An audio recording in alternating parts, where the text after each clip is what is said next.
Baker Botts, LLP, provides podcasts for educational purposes only. They are not legal advice and are not intended to establish an attorney client relationship. This communication may constitute attorney advertising.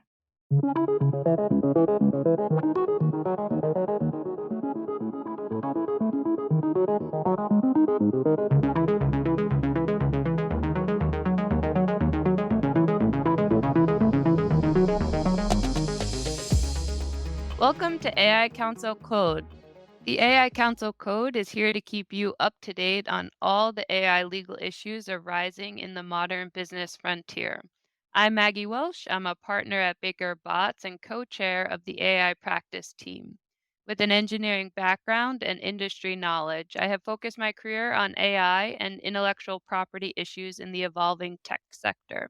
I'm very excited to bring to you today the first episode of AI Council Code. And today we're joined by Mike Ward, a partner in our Palo Alto office. Mike has an esteemed career working as a federal prosecutor for 16 years and then going in house and working with several companies as chief compliance officer, where he's led and designed award winning compliance programs. And he's going to talk through the considerations that companies should be thinking about when crafting an AI policy and AI governance models. So, welcome, Mike. I'm happy to have you on the podcast today. Thank you. I'm thrilled to join you. And thank you for that warm introduction. I think of myself as a recovering prosecutor. When I went in house, I discovered all of the things that I thought I knew about how companies operated and the scoldings that I had given companies as a prosecutor. I realized, wow, this is really hard. And so I want to just first say to all of our listeners who are in companies and compliance officers trying to figure this out, it is a challenge. It's a challenge to operationalize these legal guardrails. And hopefully, through the course of the conversation, we can help provide folks with some practical considerations as they approach this. One of the articles that I love that you wrote on the BakerBots website indicated that a ban on generative AI is not an AI policy of itself. And I think that's such a great title and sentiment, because I think when we don't know how something works, our initial reaction is to avoid using it or prohibit its use until we can figure out all the risks that might come from it.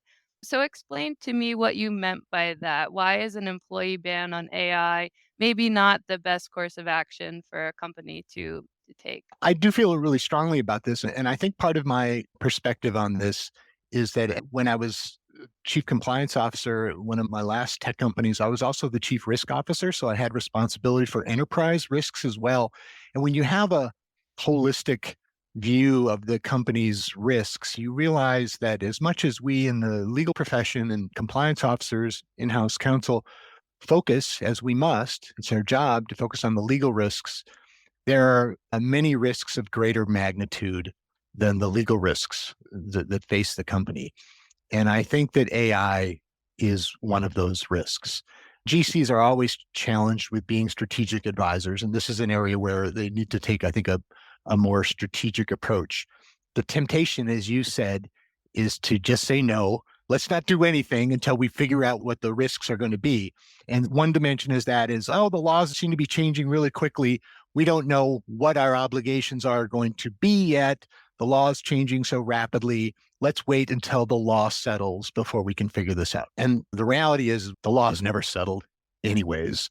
And in this area, it's never going to be settled. This is going to be an area with rapid legislative action and enforcement actions in a lot of different areas for years to come. So the law is never going to settle. So that kind of wishful thinking is misplaced.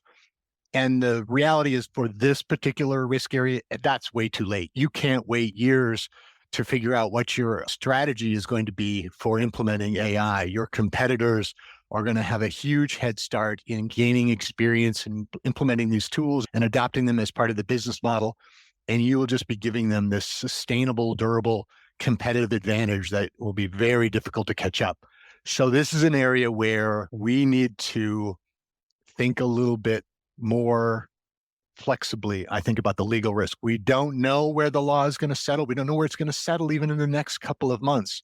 But this is an area where we need to start making some educated guesses and also becoming comfortable with taking a little bit of legal risk mitigated by some intelligent strategies, but also then encourage the business to exercise their creative energies here and start using the AI tools that are becoming available with a little bit longer leash than we sometimes provide the business. It's difficult, I would assume, for a lot of companies to figure out how to keep up with their competitors, but also making sure that they're accounting for some of these risks.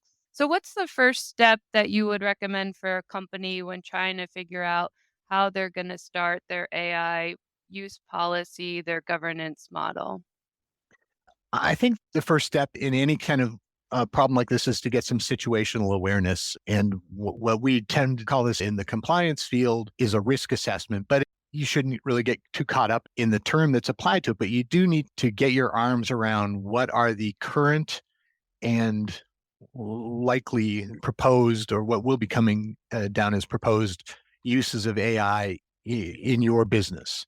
And every business it will be different. There'll be different use cases that make sense.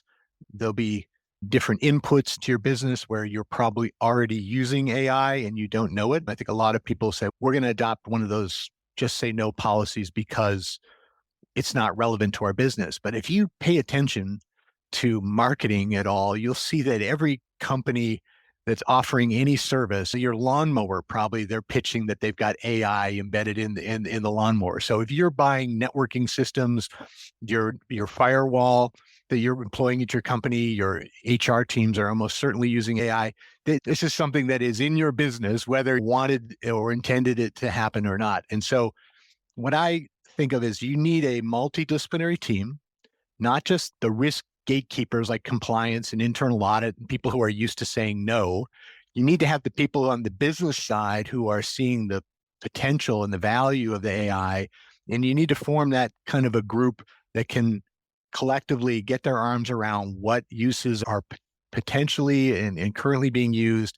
And then correspondingly figure out what's the ROI, what's the value that might, overweigh or outweigh the risk that could be posed by the usage. And the reason it's so important to catalog those different use cases is that the emerging trend of the regulation that we are seeing is that the instinct of regulators is to separate what they consider high risk use cases from lower risk use cases. So we'll get back to the policy that we promised at the beginning, but how you draft your policy and how you require controls to be implemented with respect to these different use cases matters according to the perceived risk. But you can't do any of that until you find out where your business is actually employing these AI tools. And I would think that some of that analysis, like you mentioned, is figuring out where the company is today, but then also thinking about the future and where the company wants to be in the future for their AI uses. And maybe that's where employing and including the business and strategy people is really important in this analysis. Yeah, and that's one of the things that I always loved about working in house is being able to work side by side with those business leaders and hear their vision for where they wanted to take the business. I've always came away from a risk decision better informed and having a different perspective of something that I thought was fairly simple and cut and dry. This is a really bad action, and very often, Maggie, I would come away saying, you know what? There's a very legitimate, good faith, and important reason for the business wants to do this. And I would go back and try to figure out a way to mitigate the risks in another way so they could do that. And I think consulting the business and understanding the business model and the business strategy is inextricably intertwined with getting the right compliance decision. One thing that's important in conducting these risk assessments and trying to identify where the use cases where AI is already present or is being proposed in your business is to not simply rely on the process owners to self-disclose or self-report their use of AI. And then that's for a couple of reasons. Firstly, the process owners may not be aware that they're using AI. The definition of AI is a wildly variable thing across different jurisdictions, and they may not even understand that AI is in the product that they're using.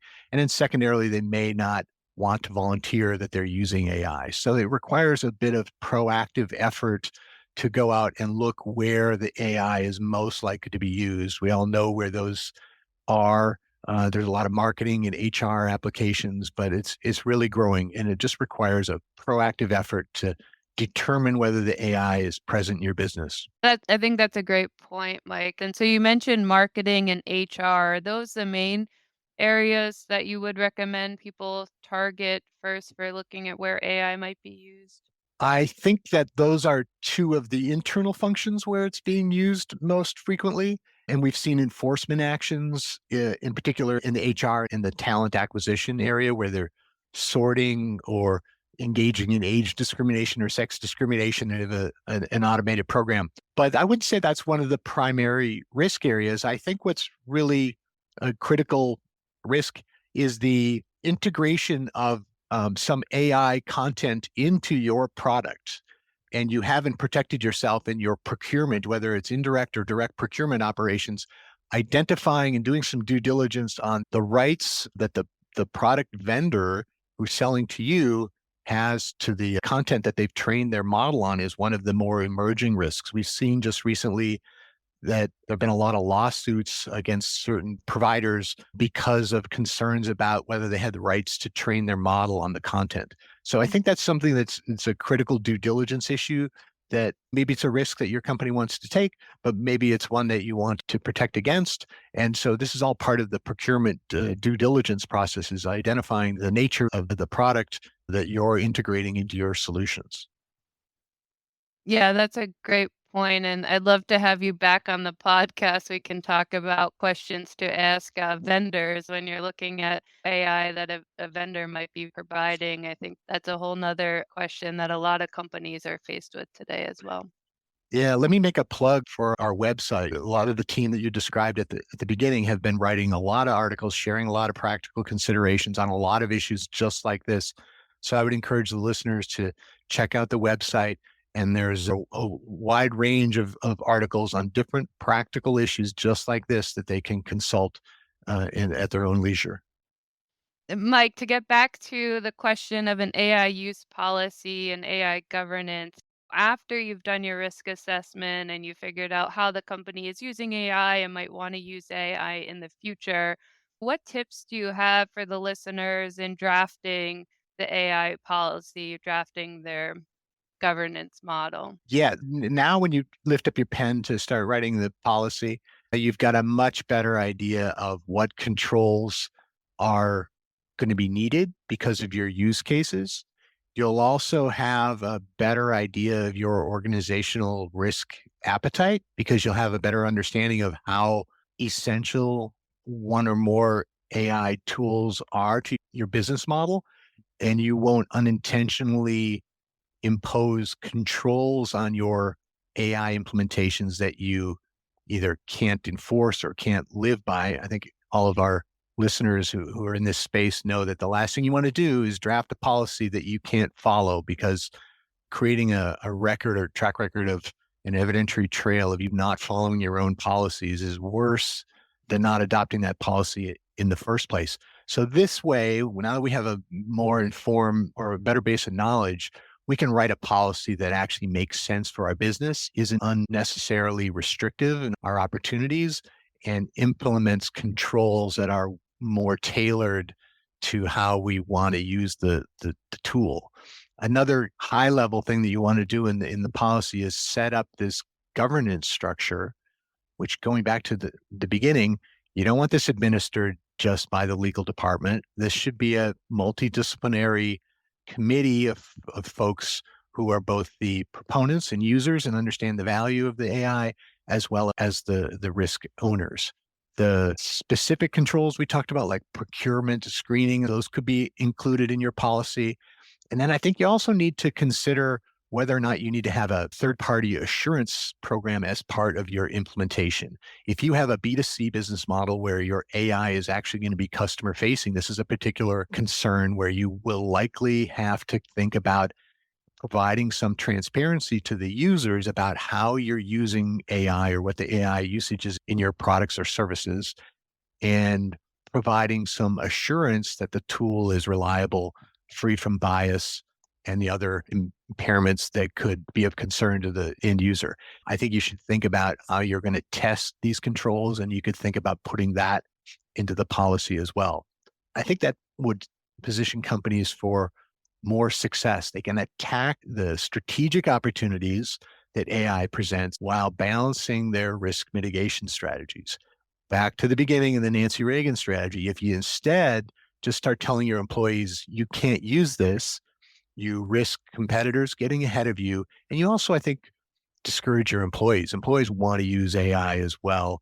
And you could suffer loss of some of your key talent if you're telling them they can't use tools that they see other people employing. My experience in managing other types of risks like this cautions against being too risk averse. You need to slow down on prohibiting everything and get a look at what the risks are before you adopt an approach. That's great, Mike. One last question on the use policy. Since the change of technology in this area is so rapid, how often do you recommend revisiting the use policy? Is that every couple of months or annually?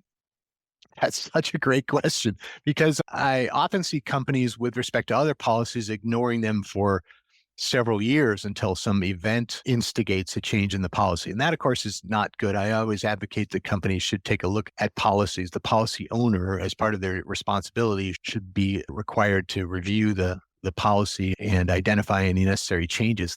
Because of the pace in the AI space, you might need to be constantly looking at the AI policy, at least quarterly. Now, you can't keep constantly changing your policy for every change because employees will not understand what is expected of them. But this is one where the policy owners and the governance organization needs to keep an eye on the changing environment so that if there is a new obligation, they meet it. For example, California, where as you mentioned, I'm located, has been very aggressive in adopting what it defines as AI systems.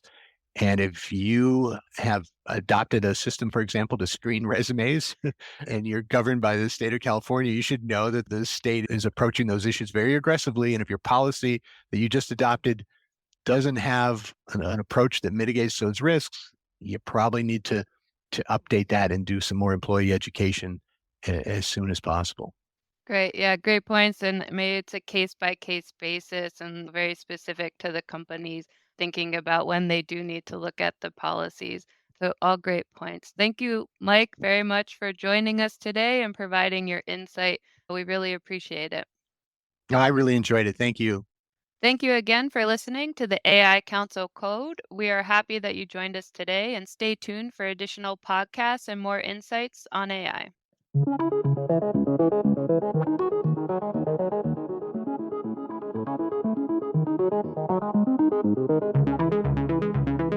Thank you for listening to this BakerBots podcast. BakerBots has the experience, knowledge, and people to address our clients' most significant legal issues. For more information on BakerBots practices, please visit us at bakerbots.com. This presentation is provided by BakerBots LLP for educational and informational purposes only. It is not legal advice and is not intended to establish an attorney-client relationship. Under the rules of certain jurisdictions, this communication may constitute attorney advertising.